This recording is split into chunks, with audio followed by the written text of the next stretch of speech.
bad about it because she was inappropriate towards him and she wouldn't let us be together. And you know what they say, like, you know, let people do them, let people be people, like, don't interfere with somebody's life because it's going to come right back on you. Do you think she deserved to die for that? Yeah, I do. And I mean, it's not like she was about to die anyways.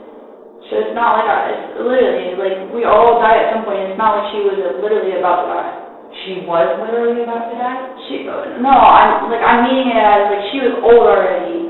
And people, all of us, people in general, we all die at some point, and she was literally close to that age of dying. So I feel like it doesn't matter if I killed her or not, and I killed her because she gave me really two good reasons. She wouldn't let us to be together, and she was very inappropriate towards him.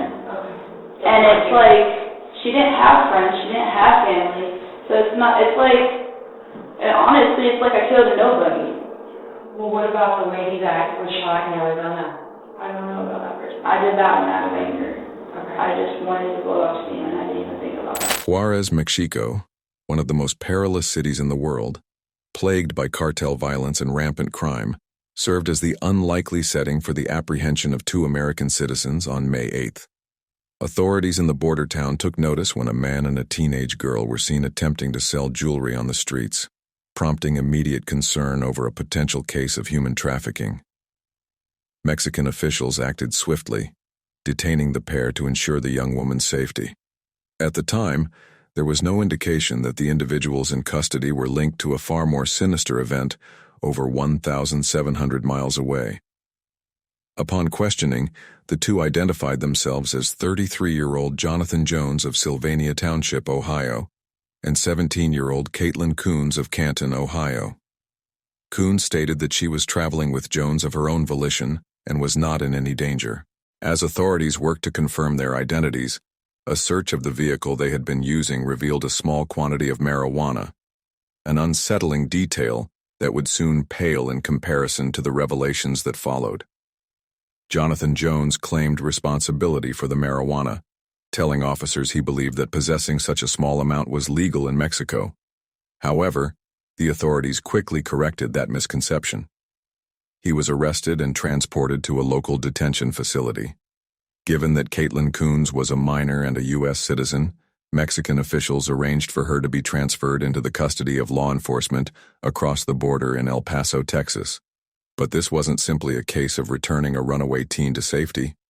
By then, a troubling trail of unanswered questions had begun to catch up with her.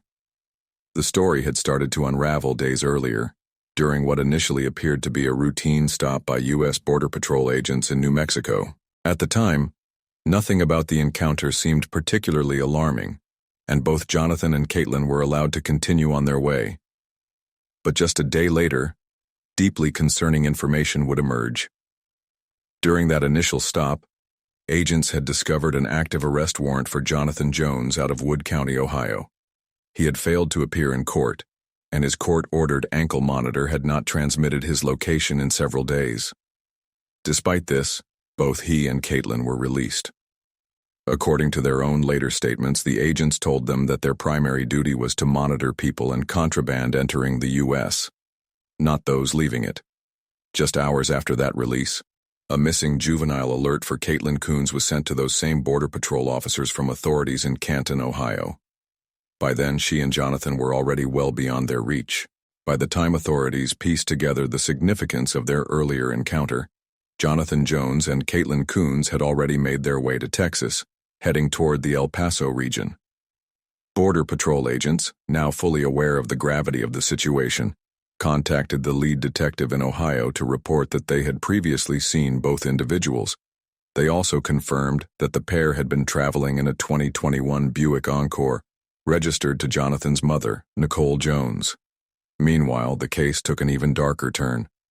Caitlyn's social worker alerted police to a chilling message she had received from the teenager, a text in which Caitlyn claimed involvement in 2 murders and an arson. Acting swiftly, the Ohio detective attempted to contact Nicole Jones by phone but received no response. Concerned for her safety, he requested a wellness check at her residence in Sylvania Township. Given Jonathan's outstanding warrant, members of the U.S. Marshall's Fugitive Recovery Unit joined Sylvania Township Police in responding to the home. Regional Dispatch, non-emergency.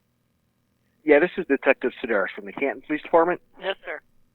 Hey, I am investigating a possible kidnapping involving a Jonathan Jones.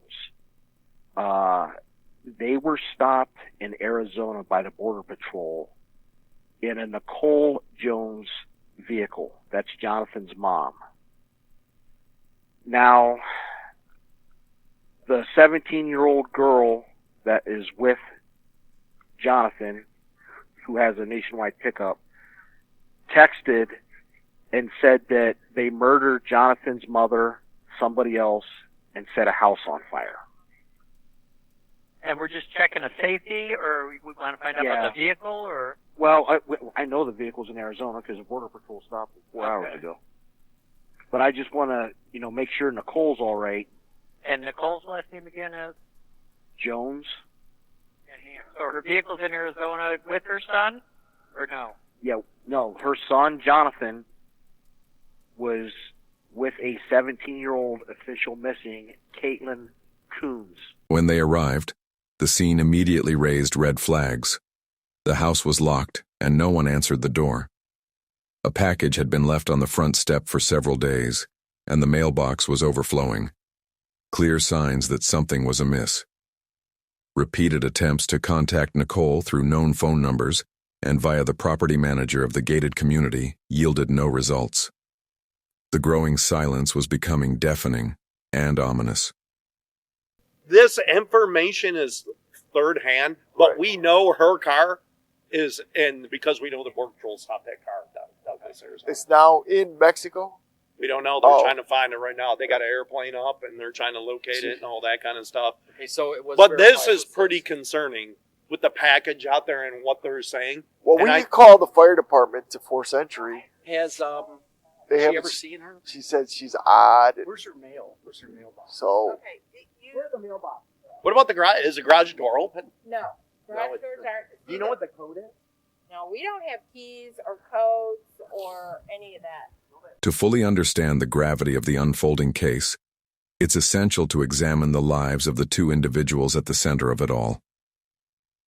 17-year-old Caitlyn Coons had long been a troubled youth. Originally from Akron, Ohio, she had run away from home multiple times between the ages of 12 and 14. Over the years, she moved through various group homes and social services programs across the state. Each placement would last only a few months before Caitlyn would flee again, continuing a cycle of instability and defiance. Her adolescent years were also marked by emotional and behavioral challenges, including the development of an eating disorder severe enough to require hospitalization on more than one occasion. It was during one of these inpatient stays, from which she had reportedly escaped, that she met Jonathan Jones through an online dating app in August 2022. Jonathan Jones, then 32, was an Army veteran who had served a year-long deployment in Kandahar, Afghanistan.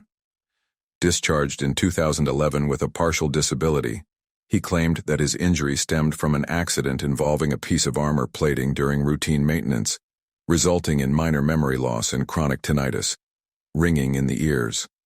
Following his return home, Jonathan's personal life began to unravel. He divorced his wife and later fathered 2 children with a girlfriend, but the relationship eventually fell apart. Struggling with employment and financial stability, Jonathan moved back in with his mother, Nicole Jones. Nicole had been living in a home provided by her father in Sylvania Township, Ohio, a quiet suburb now thrust into the center of a growing investigation. 53-year-old Nicole Jones had lived a life marked by quiet resilience. Twice divorced, she had spent much of her adult years working as a phlebotomist at the local hospital, but a series of abusive relationships and deteriorating health eventually left her unable to continue working. Mostly homebound, Nicole's world became centered around her son, Jonathan. She was known to be deeply devoted to him, protective not just of his well-being, but also of the insular life they shared within the walls of their modest home in Sylvania Township. That fragile balance was disrupted when Jonathan began a relationship with Caitlyn Coons.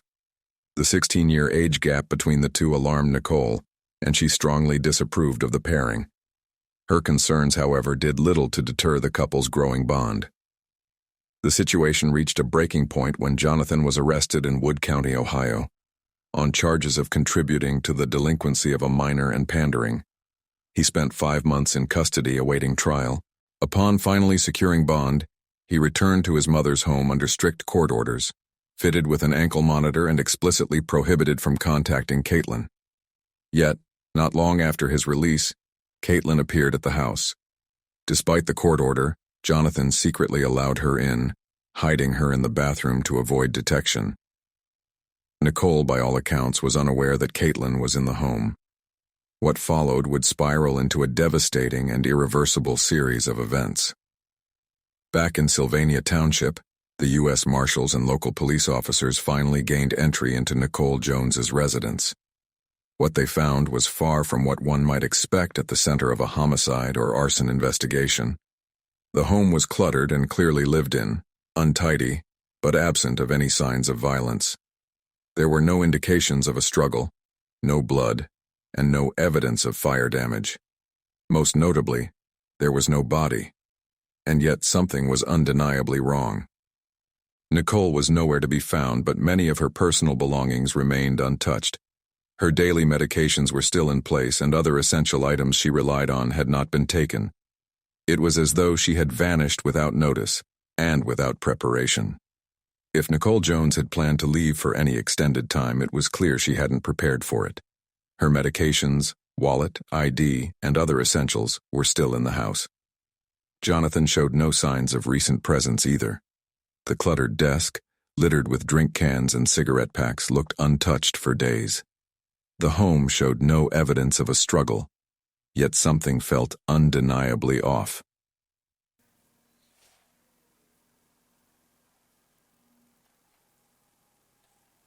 Police Department!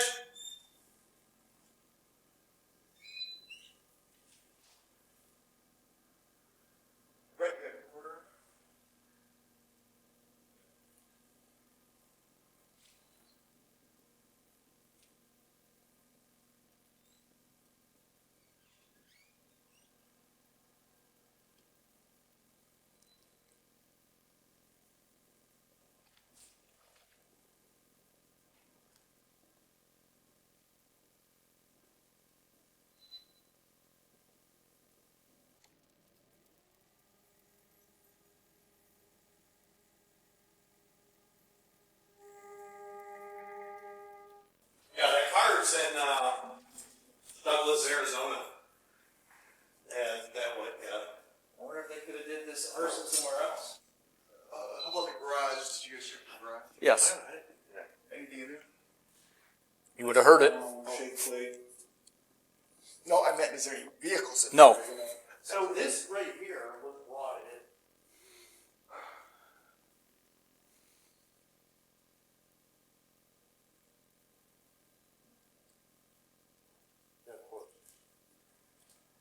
Why don't you, Dave, check that mailbox and see what is in there. Okay. What kind of mail. All right.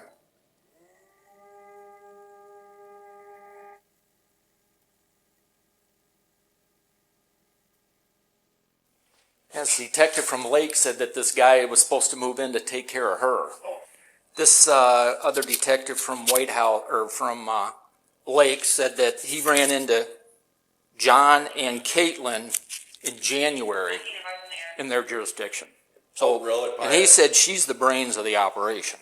Officers and U.S. Marshals waited for the forensic team, knowing that even a scene devoid of violence could hold dark secrets. As they exchanged what they knew, one marshal returned with a critical update. Says, I just killed 2 people and I did 2 arsons. I'm in deep trouble. And they don't know I'm away from Ohio and about and that was kind of the end of it. But that's There's the money? That's Is that what- her holding the money? I don't know. I'm guessing this is her phone because clearly it says, right, Caitlyn, whatever. But so Canton PD detectives are working that side of it. Jesus. All right. That's why we're going to get a detective down here. Hey, mom's Start- probably in the trunk. And what? I said, that dude's mom's probably in the trunk. Oh, who knows? I mean, I don't know what income, maybe she, they milked her for that, or who knows. But I'm saying if they don't have a car, I wonder if they could see if they could put a locator to stop it at the border if they're trying to cross the We've already done that, and they got airplanes up right now. Oh, awesome. So, I don't know, man. I think this is definitely the situation. Mm-hmm. It's, not going to look good. No, I don't think so either. Down south, in El Paso, Texas, Mexican authorities had handed Caitlyn Coons over to U.S. officials. In the car she and Jonathan had driven, officers found Nicole Jones's wallet, social security card, ID, and a blood-stained camouflage backpack. Now in custody, Caitlyn was brought into an interview room. FBI agents Colette Baumley and Hannah Mazza sat across from her. They didn't yet know all the answers, but they knew something awful had happened in Ohio, and Caitlyn was the key to unlocking the truth. FBI agents Colette Baumley and Hannah Mazza understood that Caitlyn Coons held critical information, and to obtain it, they began by building rapport.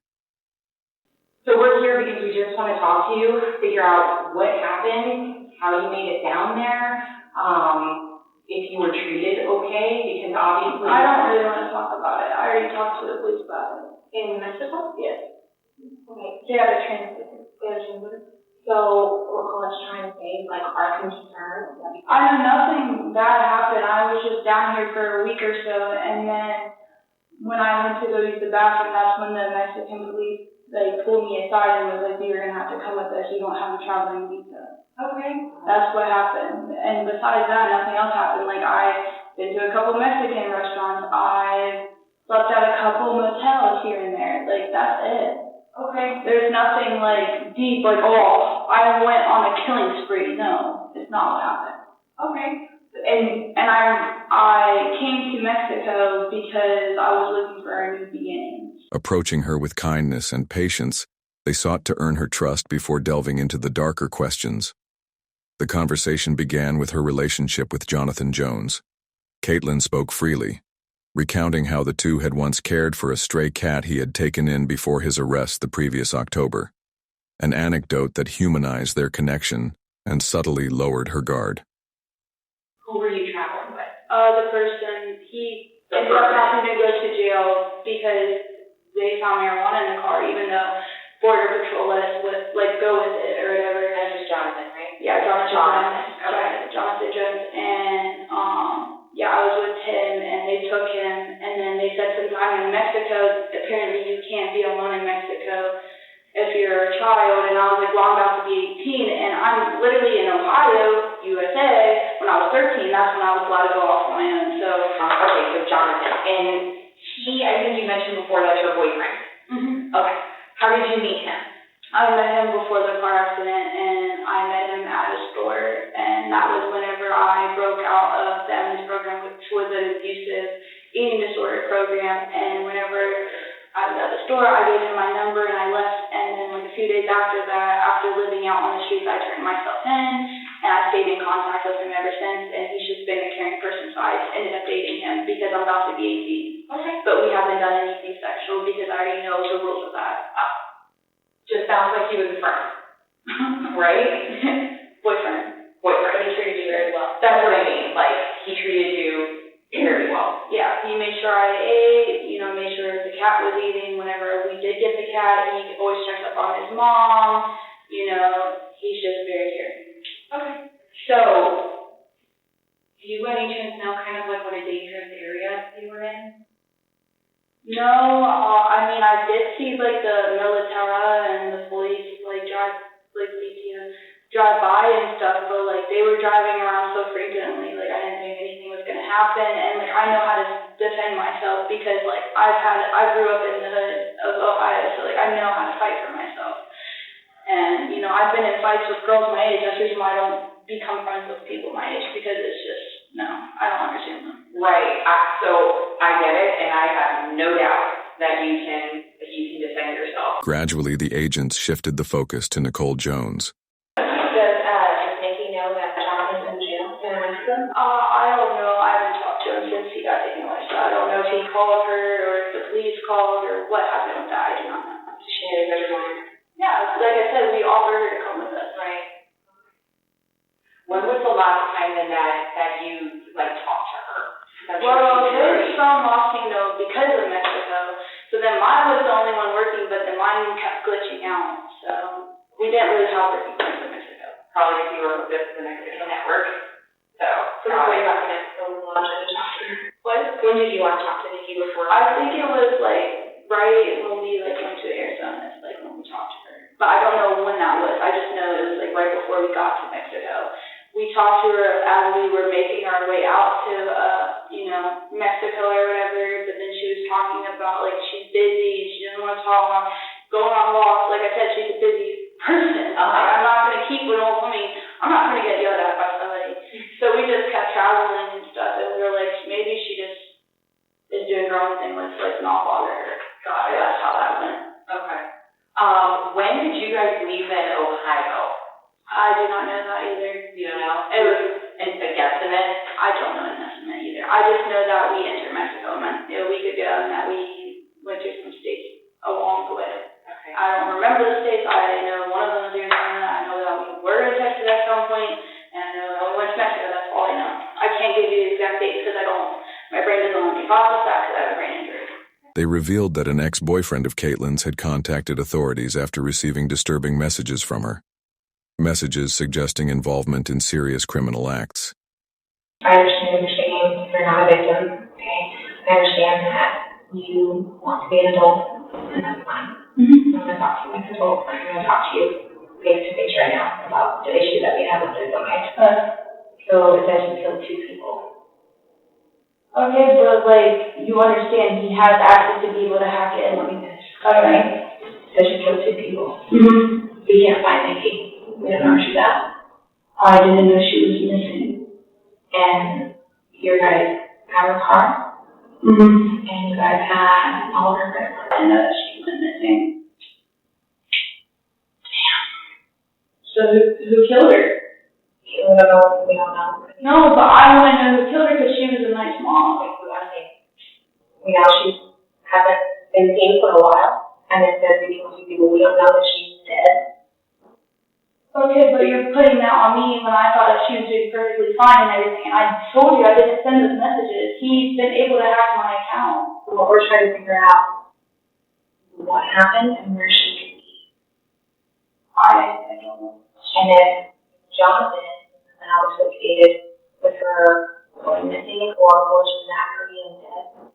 He wouldn't do that. He cared about her. He made sure that me and her ate. Like, he made meals for us and was trying to get his mom to eat and stuff. Like, she wouldn't eat just because, like, her dentures would always, be in her mouth and she didn't, like, she felt uncomfortable eating like that or people. But, he kept telling her, it's okay to eat like that. Like, my girlfriend's okay with you. Like, she hasn't eaten it for herself. Like, Mom, come play cards with us. Mom, come do this. Like, we want you to be a part of this. How old is his mom? I don't know that. Sensing her composure weakening, the agents revealed more of what they knew. Caitlyn and Jonathan's journey to Mexico had not gone unnoticed. In fact, they had left a breadcrumb trail in their wake. So, Jonathan took a gun to a pawn shop here in El Paso and told people that his mom was dead. He did. So, Caitlyn, we want to help you. I didn't know he did that. I didn't know there was a gun. I didn't know his mom said. Like, I don't know what you guys want me to say. It is what the truth. We want to help. We just want to help you.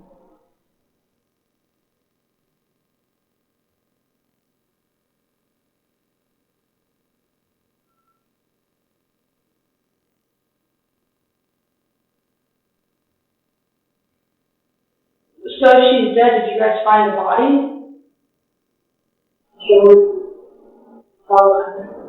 No, I'm being serious. I don't know what happened. That's the reason why I'm asking. Did you guys find her body?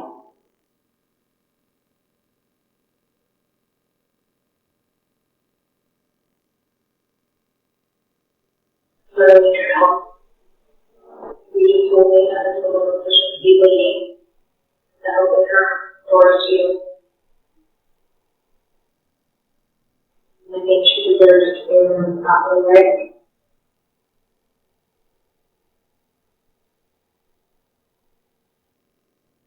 I didn't know she was dead, so I don't really want that. I didn't know she was dead. Like, literally, when we left the house and everything, she was fine. Like, she was literally laying in bed on her phone.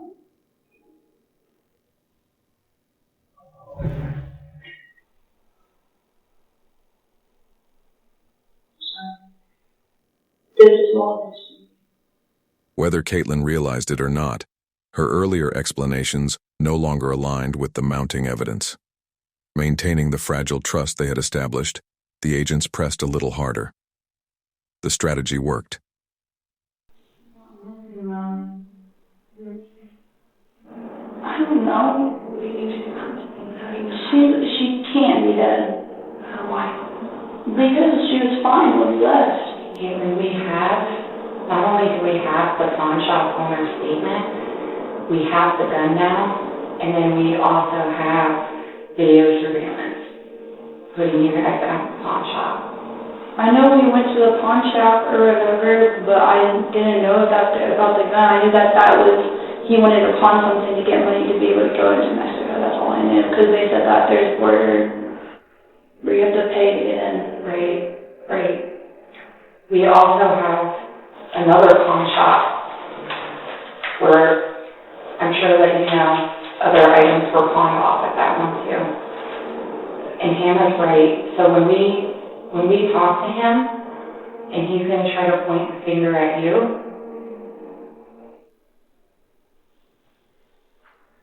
we're trying to help you.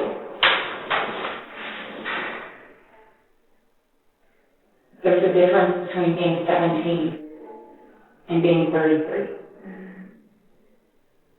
Okay? I get that, but I just don't know. I think you do know. Well, it's a matter of fact of,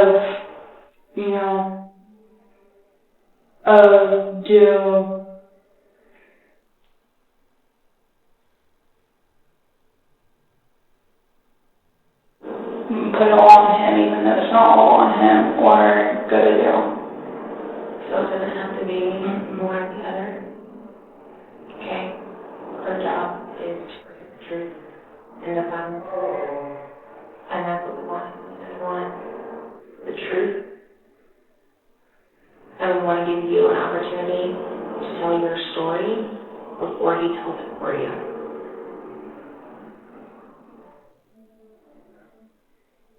It was all,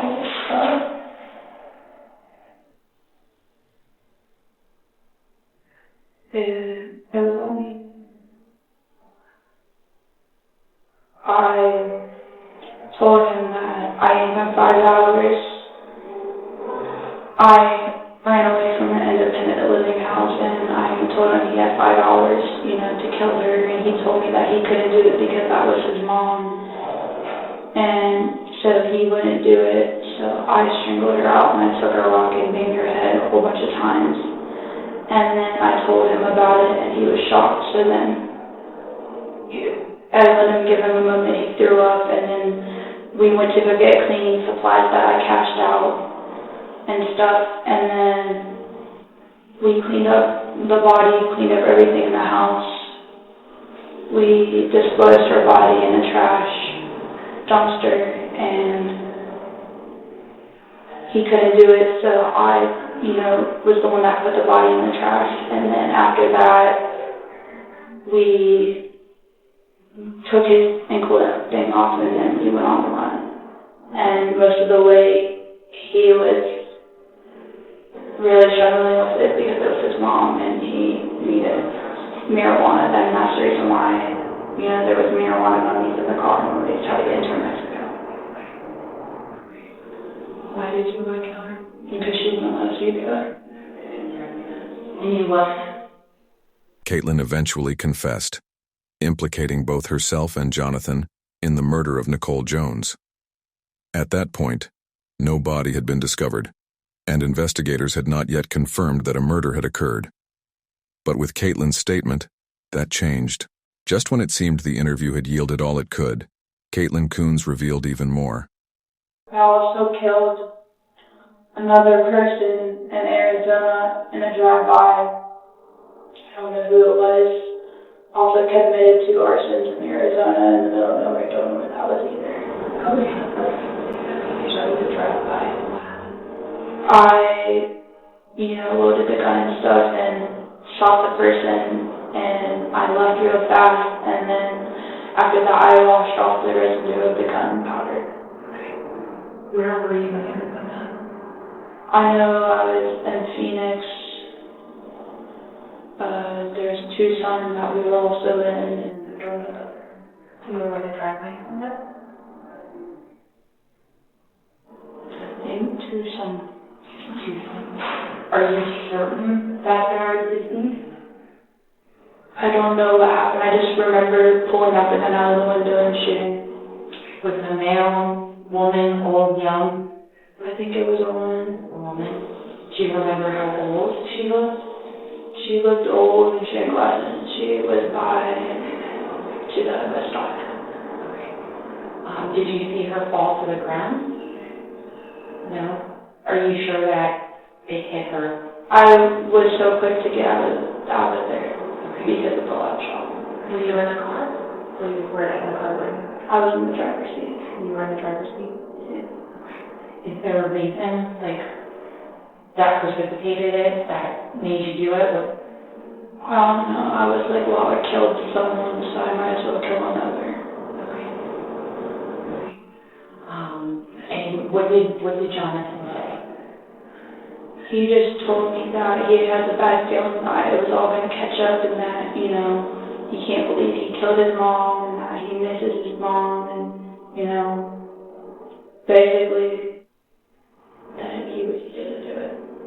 Did he kill his mom or did you? I killed her, but he kind of helped with the body retraction, but then after him dropping the feet, I told him, let me do it, you can't. The agents carefully steered the conversation back to the matter at hand, the death of Nicole Jones.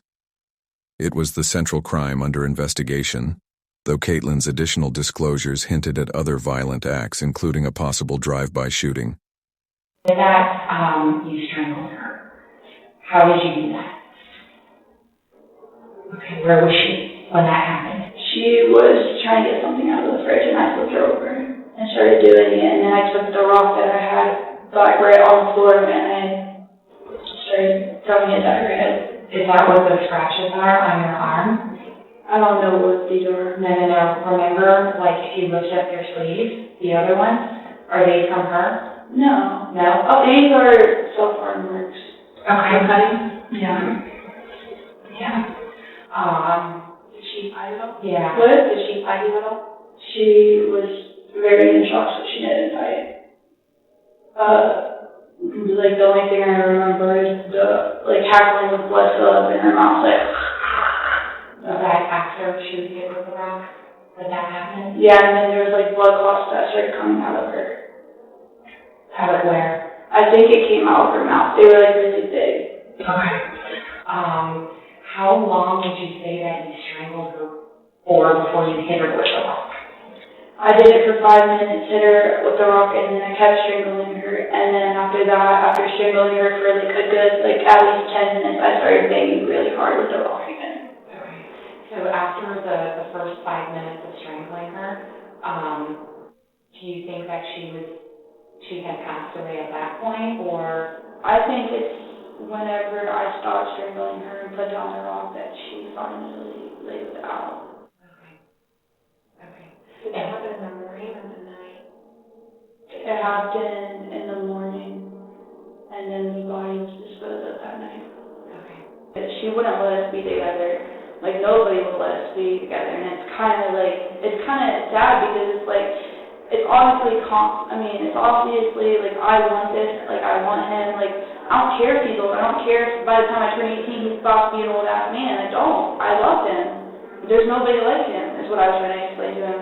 And then I even told him, this is the reason why I killed your mom, because she's being very inappropriate with you, and she wouldn't let us be together. If only she would have let us be together, I don't think I would have ever become a murderer in my life. Caitlyn had demonstrated she was far from a passive participant. She was officially placed under arrest and held for extradition to Ohio, where she would face the most serious charges possible. Meanwhile, after spending several days in a cramped Mexican jail on marijuana possession charges, Jonathan Jones was handed over to U.S. authorities in El Paso. He had no idea Caitlyn had already spoken to federal agents. All he knew was that he was in custody and that investigators were aware of the outstanding fugitive warrant against him. After being read his Miranda rights and hesitating briefly on whether to request an attorney, Jonathan agreed to speak.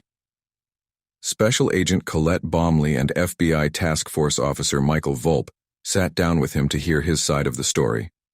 They began by easing into the conversation, allowing Jonathan to speak freely, occasionally lightening the tone with small jokes and relatable comments to build a sense of comfort. The interview started with how his relationship with Caitlyn began.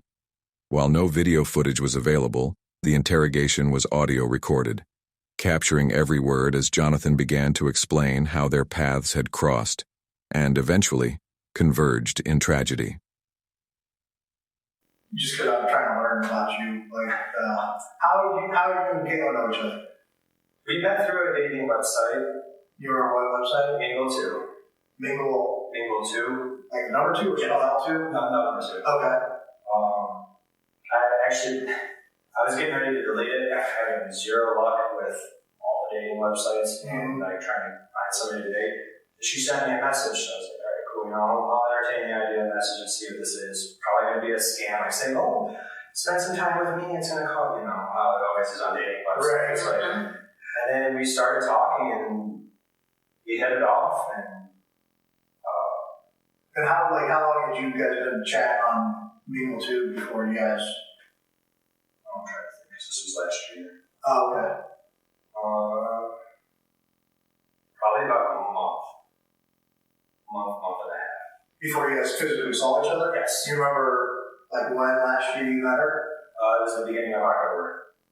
Was when you saw each other the first time? Yes, like actual face-to-face. Okay. And then, so like end of September, you guys found each other on Mingle 2? Yes. Okay. And then how many times have you guys seen each other since, I guess, October? Well, we were together for like 2.5 weeks. I got arrested. Well, we both got picked up in Wood County for walking to a gas station at 5 o'clock in the morning to get something to drink and some cat food for a stray cat. Never again am I going to try to adopt a stray cat. During his interview, Jonathan Jones recounted how Caitlyn had returned to see him shortly after his release from jail, showing up late one night. He claimed that his mother, Nicole, was likely off on a bender, alleging she had recently developed problems with alcohol, marijuana, and cocaine. The agents, fully aware of the conflicting account Caitlyn had already provided, allowed him to continue, letting the false narrative play out. Jonathan acknowledged there had been tension between his mother and Caitlyn from the beginning, describing a simmering jealousy that never quite subsided. I told her that I wanted to get back, be back together with Caitlyn, like where we could see each other, date, and whatever, and she just was not happy about that at all. She was like, no, as long as you're living under my roof, not happening, blah, blah, blah, blah, blah. After nearly 2 weeks of evading justice, a timeline that included his mother's murder, a cross-country journey in a stolen vehicle, and time spent in a Mexican jail, Jonathan began to unravel. When the subject of the Texas pawn shop resurfaced, he finally cracked. Gus told me to get a lawyer. You're right, but based off the things that I've heard Caitlyn say about you, I don't see that in you, especially when it comes to your mother. I can't imagine you would have treated your mother that way. Again, I'd love to talk to you about it, because Caitlyn said a lot of hateful things about you and what may have transpired. So if that's something you want to do, I would love to do it. I do know that both Mom and Caitlyn have said about each other that if one or the other interfered with something that they would go to the extreme about. Like my mom saying, oh, let her be crazy, she tries something, I'll shoot her, blah, blah, blah, blah, blah. And And I know Caitlyn has said on numerous occasions, like the first time we were together and when we started talking the second time, saying, if your mom tries to stop us from being together, then I will take action into my own hand. Not knowing exactly what she meant by that or anything, kind of a vague statement. Mm-hmm. Sensing the emotional shift, the agents appealed to the part of him that still saw himself as a son, one who had spent a lifetime under his mother's care. Faced with the weight of truth and inevitability, Jonathan requested an attorney. The agents respected his decision and stepped out to arrange legal counsel. But within seconds of being left alone with his thoughts, Jonathan rose, knocked on the door, and made a decision. He was ready to confess. Jonathan Jones eventually confessed to the grim details. I decided that I'd rather talk to you guys instead of wait for a lawyer about the mom thing. So I'm going to let you kind of know the topic of discussion, so I'm going to let you say what you want to say, and then if we have questions, we'll ask questions. I was trying to cover for Caitlyn by telling you I didn't know about my mom. Okay.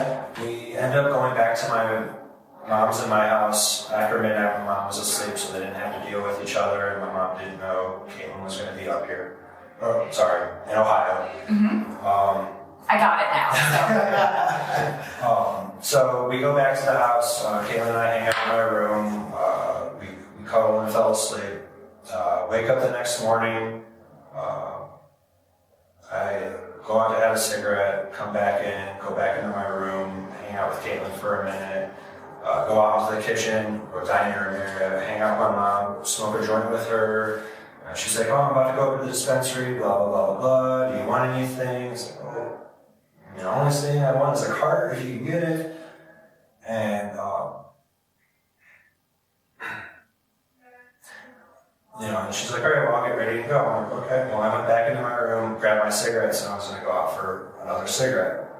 Well, when I come back in, firstly, when I'm outside, I hear something. I don't know exactly what it was, but definitely sounded like a voice struggling.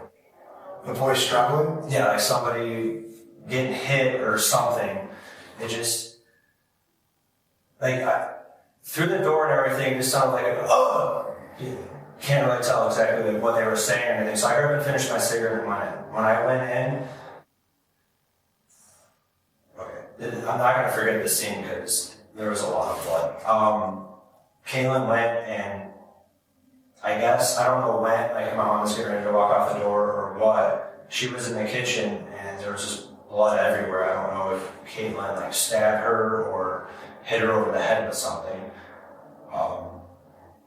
And I immediately went into shock and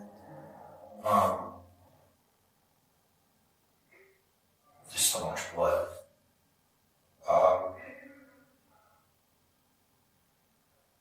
I don't know exactly what all she did.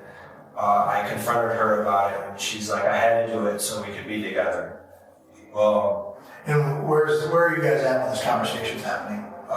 Just outside of the kitchen. She has blood on her. I stepped in some because of how I got everywhere. So I had a little bit on my socks. Just from the splatter getting everywhere. I don't know, like I said, if she stabbed her, cut her, or what, but there was blood all over the kitchen. At this point, I sit down at the kitchen table and I'm looking at her and I'm like, what did you do? And she straight up told me she stopped her from being in the way of us being together. From there, we went. And while you're in the house, do you see your mother? Yeah, there is a body in the kitchen. Okay. And then do you see where she's bleeding from or anything? I couldn't tell because there's everywhere there was blood. Okay. Everywhere. Everything was coated. It was on the fridge. It was on the stove. It was near the sink. Didn't get into the sink. Go figure. The one easy place to clean, it didn't go. He described how he and Caitlyn visited a local grocery store and then a Lowe's home improvement to purchase cleaning supplies and tarps. They stopped for lunch at a nearby McDonald's before returning to the house to clean up the scene. Once finished, they placed Nicole Jones's body into a dumpster behind an old apartment complex where Jonathan had once lived. With the evidence disposed of, they decided it was time to flee, beginning their journey toward Mexico. When agents questioned Jonathan about the shooting Caitlyn had mentioned during her own interview, his responses grew evasive. At that point, the interview concluded. Is there anything that was maybe firearm related that happened?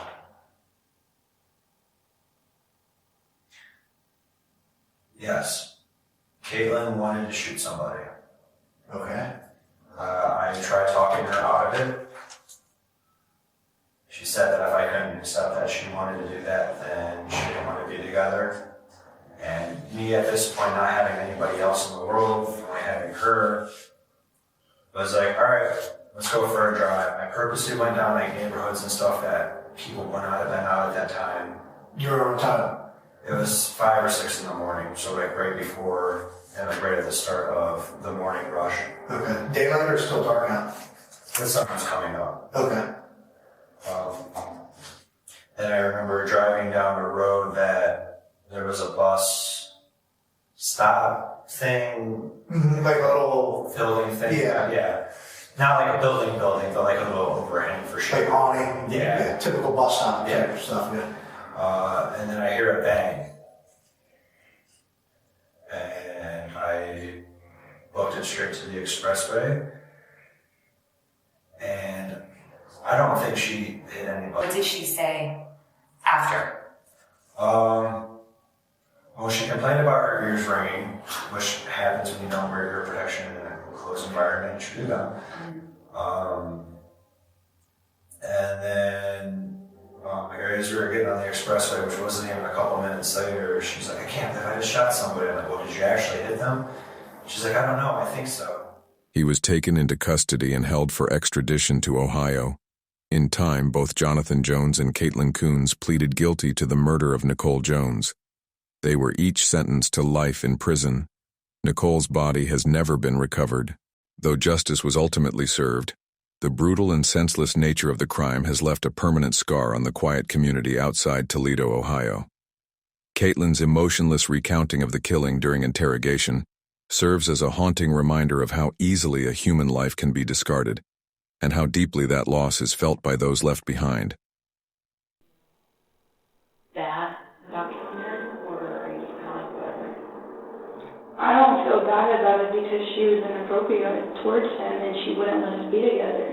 And you know what they say, like, you know, let people do them, let people be people, like, don't interfere with somebody's life because it's going to come right back on you. Do you think she deserved that? Yeah, I do. And I mean, it's not like she was about to die anyways. So it's not like, it's literally, like, we all die at some point. It's not like she was literally about to die. She was literally about to die? I'm meaning it as, like, she was old already. And people, all of us, people in general, we all die at some point. And she was literally close to that age of dying. So I feel like it doesn't matter if I killed her or not. And I killed her because she gave me really two good reasons. She wouldn't let us to be together, and she was very inappropriate towards him. Okay. And it's like, she didn't have friends, she didn't have family, so it's like, honestly, it's like I killed a nobody. Well, what about the lady that was shot in Arizona? I don't know about that person. I did that one out of anger. Okay. I just wanted to blow off steam, and I didn't even think about that. How did a troubled 17-year-old girl and a 33-year-old fugitive manage to evade authorities across multiple states and even cross international borders before their eventual capture in Juarez, Mexico? With Nicole Jones' body still missing to this day, can true justice ever be found for a mother whose final moments remain shrouded in silence and secrecy? If this story shocked you as much as it did us, don't forget to like, comment, and subscribe for more true crime breakdowns. Let us know your thoughts in the comments below. Was justice really served without a recovered body? And what warning signs do you think were missed along the way? Thanks for watching. Stay safe and stay curious.